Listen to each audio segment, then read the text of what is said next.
سلام البنات، مرحبا بكم معايا فيديو جديد. وبلا ما نطول عليكم اليوم غنقدم لكم عصير منعش اقتصادي جدا وكيعطي كمية كتيرة انطلاقا من اشياء بسيطة. فعندنا 3 ديال الحبات فقط وكتعطينا كمية كتيرة كتيرة كتيرة ديال العصير اللي منعش وفعلا لذيذ. كنتمنى انكم تجربوه وتردوا عليا في التعاليق.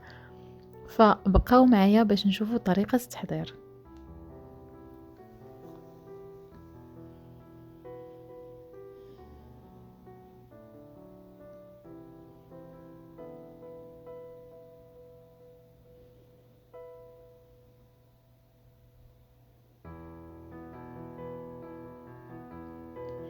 فلهاد العصير كنحتاجو اولا حبة ديال الحامض، حبة واحدة من الحامض اللي كنحكوها غير شوية، ما كنحكوش بزاف، ما كناخدوش القشرة كاملة، غير شوية. ونحاولوا اننا ناخدو غير هذيك القشرة اللي كتكون صفرة، فما ندخلوش الابيض. ديك القشرة اللي تيكون فيها البيض هذيك نحاولوا ان نزولوها بالكامل لانها كتكون مرة. فلهذا غنحك غير شوية من الفوق وما غاديش ناخد كمية كتيرة باش ما يجينيش العصير ديالي مر. فهذا بطبيعة الحال بعد ما غسلنا الفواكه ديالنا جيدا ونشفناها.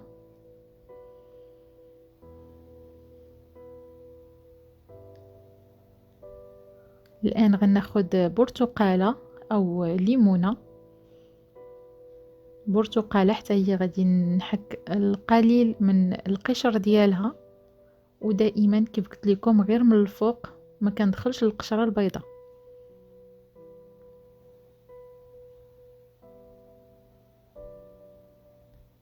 الآن غناخد البرتقالة ونحاول نقشرها.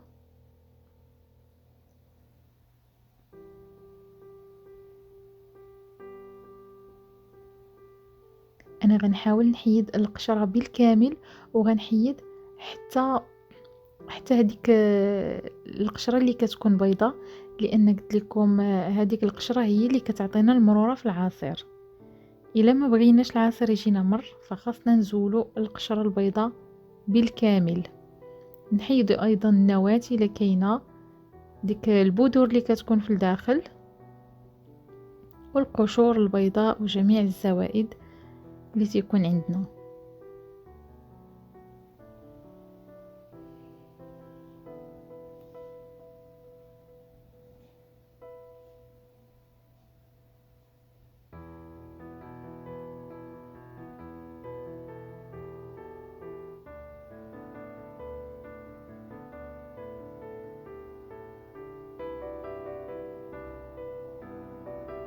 فبعد ما قشرتها مزيان غادي نحاول نقطعها قطع صغيرة كيف ما كانت، ماشي مشكل دوائر او قطع لاننا غنطحنوها.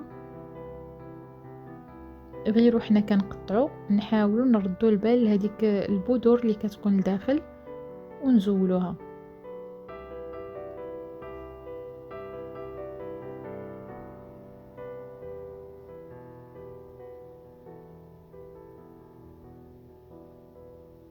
نفس الشيء بالنسبة للحامضة، فغنقشرها حتى هي مزيان ونحاول نحيد ليها القشرة البيضاء.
وحتى هي غنقطعها ونضيفها على البرتقالة.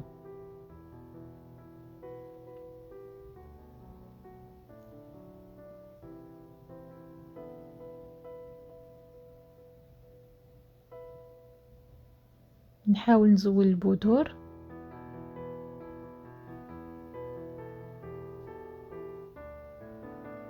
وجميع الزوائد باش نحصلو على مذاق مزيان وما يكونش فيه المرورة.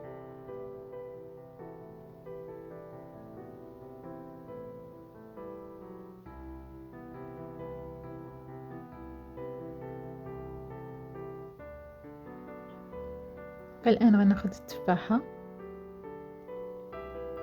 وغنخليها بقشرتها فقط، غنحيد ليها ديك النواة ونقطعها قطع صغيرة.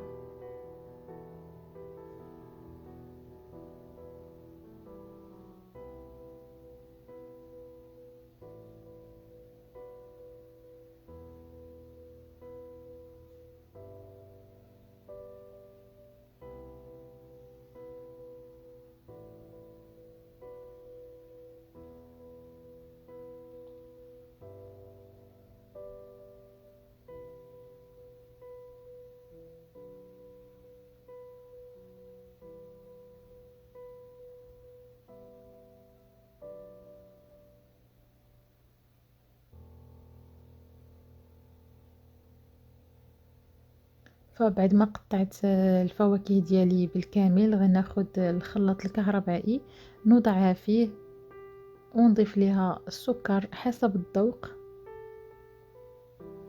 ثم كنضيف هذيك القشور اللي حكيتها، القشر ديال الحامض والبرتقاله. كنضيف السكر حسب الذوق، غنضيف انا 2 ديال الملاعق كبار، ممكن تضيفوا او تنقصوا حسب الرغبه.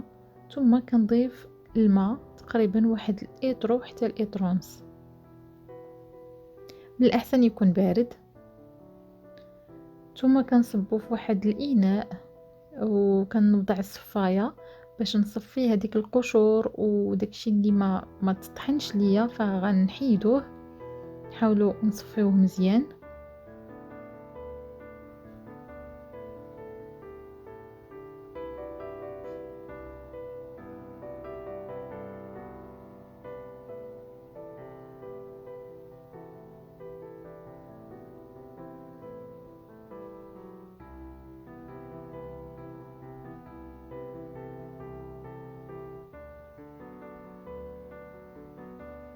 بعد ما صفيته فغنصبو في كاس او قنينه اللي غنوضعو فيها هاد العصير، وكندخلوه للثلاجه اطول وقت ممكن.